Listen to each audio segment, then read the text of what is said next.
Mobile news जो सिंध के सलाम। ईमान सोलंकी जी आवाज़ सां टंडोजाम खां बहादुर गाॾई जी रिपोर्ट मुताबिक़ पंहिंजे हक़नि जे हासिलात लाइ कुनर आयल फील्ड जे चौकीदारनि जो फील्ड जे मुख्य गेट अॻियां खेनि पको करण लाइ एहतिजाजी मुज़ाहिरो कयो ऐं सख़्त नारेबाज़ी कई।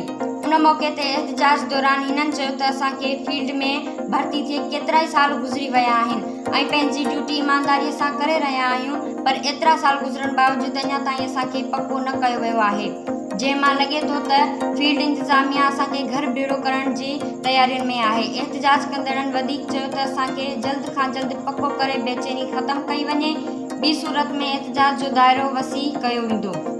ॿी तरफ़ कुनर आयल फील्ड जे इंतिज़ामिया एहतिजाज कंदड़ चौकीदारनि जे अॻुवाणनि सां राब्तो करे खेनि पको करण जी ख़ातिरी कराई।